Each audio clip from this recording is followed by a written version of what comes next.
Hello again. Hopefully we're all back in the virtual room. Our next speaker is Datin Dr. Sri Latha Balakrishnan. Dr. Sri Latha is a consultant trauma and emergency physician and the emergency unit head of infectious disease control in Hospital Putrajaya, a government hospital in Malaysia. She obtained a bachelor's degree of medicine and surgery from the first batch of Malacca Manipal Medicine College in 2003. After completing housemanship in University Malaya, he single-handedly managed a remote clinic in Selangor, providing public health services for 4 years. Subsequently, she pursued further into the emergency medicine master's program in University Malaya and has been practicing since 2014. Simultaneously, she completed her certification in clinical hypnosis, a diploma in clinical hypnotherapy, and advanced diploma in medical clinical hypnotherapy. She has been providing therapy to help her emergency department staffs to cope better in providing quality healthcare, as well as addressing personal issues whenever time permits. To create awareness among the emergency medicine, traditional, and complementary medicine fraternity, she has presented some emergency medicine cases that employed hypnotherapy. Her talk is titled, Looking After the Frontliners, Preventing Stress and Burnout. Again, if you have any questions for the speaker, please type them into the Zoom chat area, and Dr. Anna will pose them to the speaker. Thank you. Thank you, Tom, for the warm welcome. You can hear me? And good morning and good afternoon and good evening to everyone else from all over the world.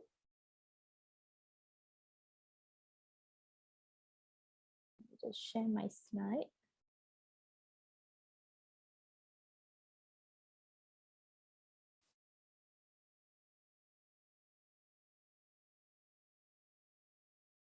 Okay, my presentation today is focused on my personal experience, sharing from the start of the pandemic, my observation and personal opinion in clinical medical therapist point of view, and as well as a trauma and emergency physician.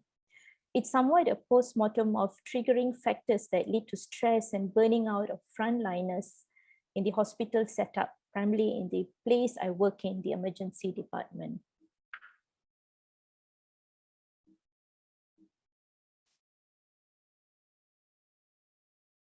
I can't seem to go to the next page. Generally, in general terms, if you Google search frontliners, there's a long list of participants of frontliners involved. Besides medical, we have the police, the military, the armed forces, and civil defense, and a long list of essential services. And the COVID pandemic in Malaysia was first reported on the 25th of January last year. The information about the disease, the characteristics, and what was actually going around is not clear as well. Retrospectively, we all agree at that point of time, the impact was unimaginable. And look at the impact today. Was this thought of last January?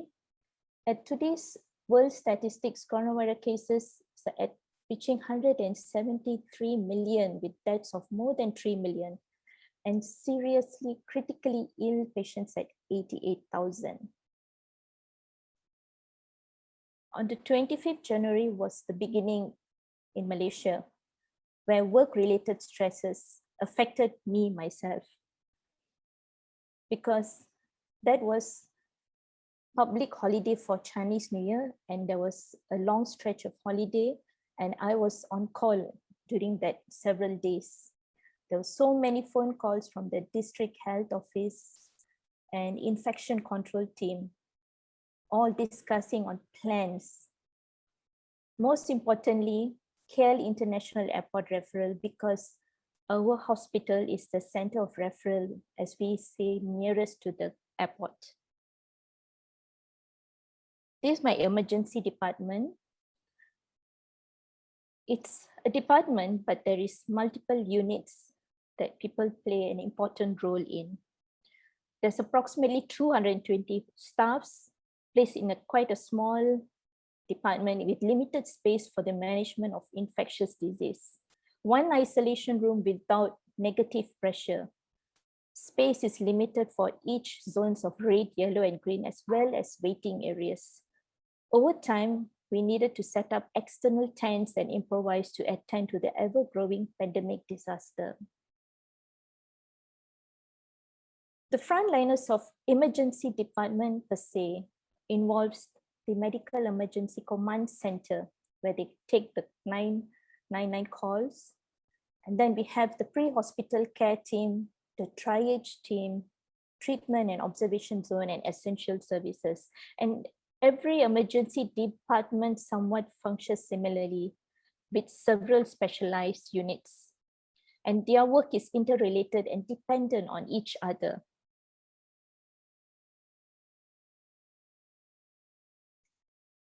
And who are these essential service hospital workers? We have our attendants and ambulance drivers, medical assistants, as well as paramedics, nurses, and radiographers. And then not forgetting the laboratory technicians, security guards, and cleaners and laundry workers and dietitian. This is something that I'm mentioning in the hospital setup. At that point of time, we suddenly start to worry. Me being the emergency physician on call, I start to worry and I start to think how to protect them physically, emotionally, and mentally. As a supervisor, that is my ultimate question. Help was needed. Again, at that specific point of time, there was no reliable resources for this new kind of virus management. We just got to make do with our basic knowledge and experience and get the message across to every level of frontliners in the department. So back to basics implementation of safety protocols. But is this enough? Like any other disasters, briefings were initiated. Middle level managers played an important role in executing the plans and SOPs. But this was mainly physical protection of the healthcare workers. Again, at that point of time, there was no plans on protecting the emotional and mental well-being of frontliners. Let's do a postmortem emergency services. The function is 24 hours, unlike clinics. We attend to cases out of hospital as well as in hospital, and it's a variety of cases, multidisciplinary, extremes of severity, and involves all ages. This is the entrance to the emergency department, the triage center. The triage counter is where our frontliner has their first encounter with walk-in visits. At the start of the pandemic, upon the knowledge of the outbreak, public panic ensued. People started crowding. Officers were physically and mentally exhausted because they need to repeatedly explain to all patients, carefully filter unnecessary attendance.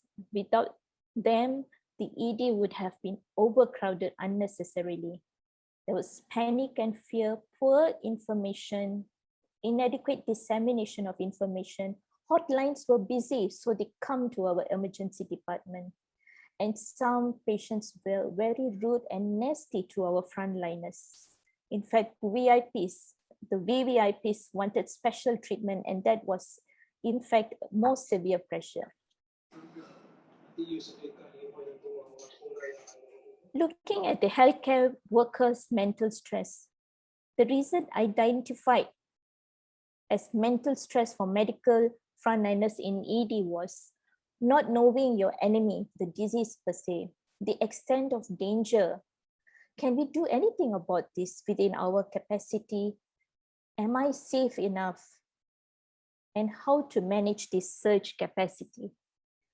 So indirectly, some mental stress was buffered with briefing and sharing the knowledge with appropriate communication, CMEs and messages, and ensuring adequate preparation and training in relevant aspects in the management of the disease COVID per se. This was then monitored every shifts and audited periodically until everyone was comfortable. Yes, being comfortable was the key to alleviate the physical and mental stress. This is what we did. Train our healthcare workers on personal protective equipment so that they feel safe doing donning and doffing the right way. And then we also trained about patient transfer in isopods, which is a secured transfer mechanism to prevent ourselves to be exposed to the infection. And then the other mental stress would be someone who's really ill, the decision making to continue or not to continue a resuscitation. Then comes the physical stress.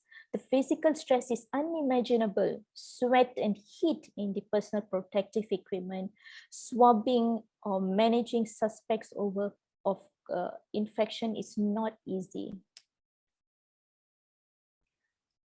And some staffs ended up in quarantine through community spread. Hence, remaining staffs had to work in double shifts, sometimes extended.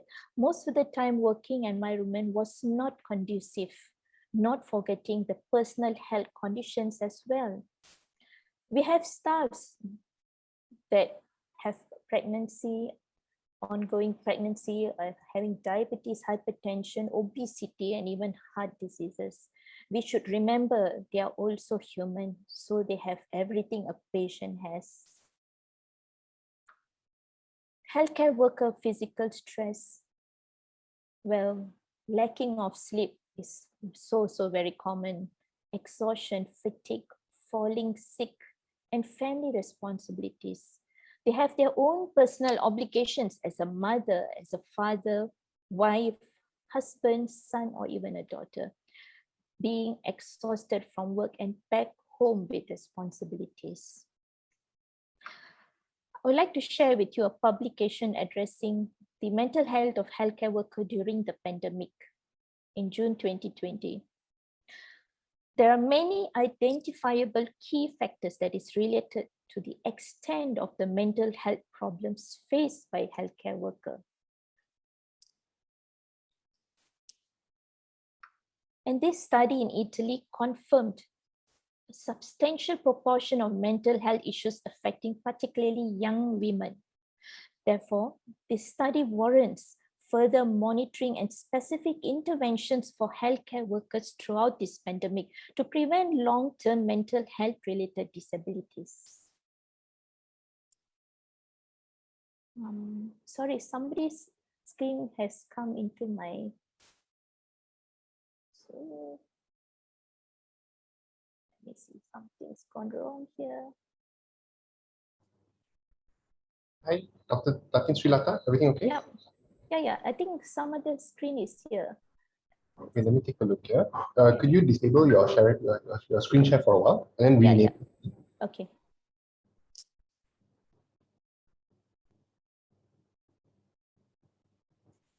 What should I do?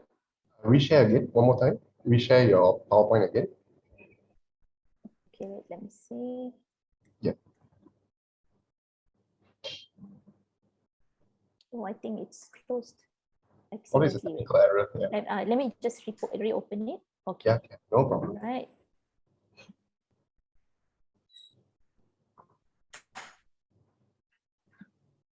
Okay, are you able to see now? Don't see anything from over here. Yeah. Okay, I got it, I think. Yeah, you got it. Right? Yes, it's got it. Okay. Yeah. Perfect. Okay. All right, so let me just play this. Yeah, okay. All right, okay. Sorry about that. Okay. No worries. So the key mental health outcomes in frontliners is post-traumatic stress symptoms, symptoms of depression, anxiety, insomnia, and stress. This was concluded from the earlier publications I mentioned.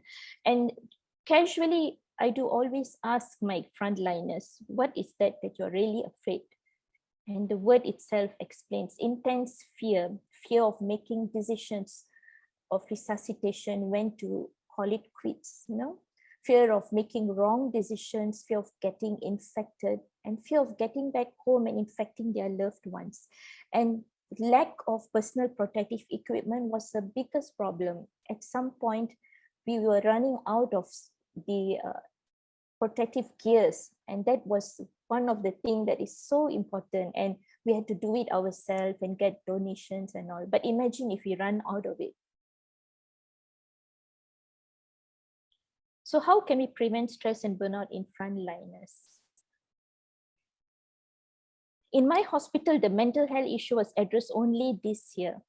So we received a WhatsApp message requesting to refer anyone in need of support in Putrajaya Hospital. That was exactly on 22nd of January by the Department of Psychiatry, Mental Health, Psychology Counseling Unit, and Psychology Support.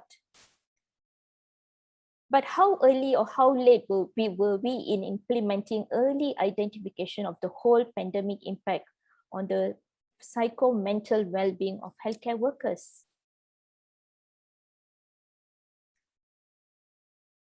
If we could, we should have identified early of all the symptoms and signs of insomnia, anxiety, depression, eating disorders, smoking, relationship problems, stress-induced complication, and post-traumatic stress disorder.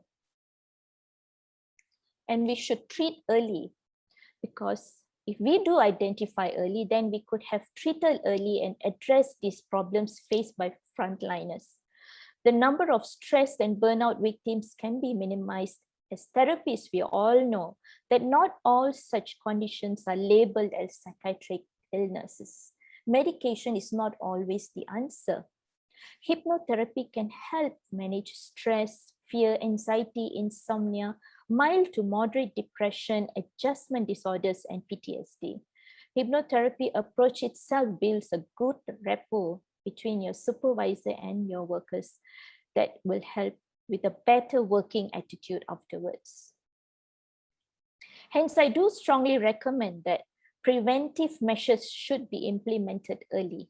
Create a psychosocial and mental health care unit in each and every department. Administrators or superiors or unit heads should undergo training, create awareness on assessment, periodic monitoring and managing of all level of staffs, like your PHQ-9 test or perceived stress scale. Everyone should be trained in soft skills, which is emphasized in hypnotherapy training.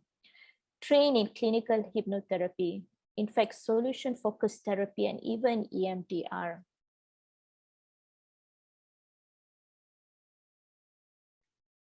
I would like to share my personal experience in using EMDR in the ED. As clinicians, we know the relation of stress and inflammation. I did mention about stress and its complication in my early on slide.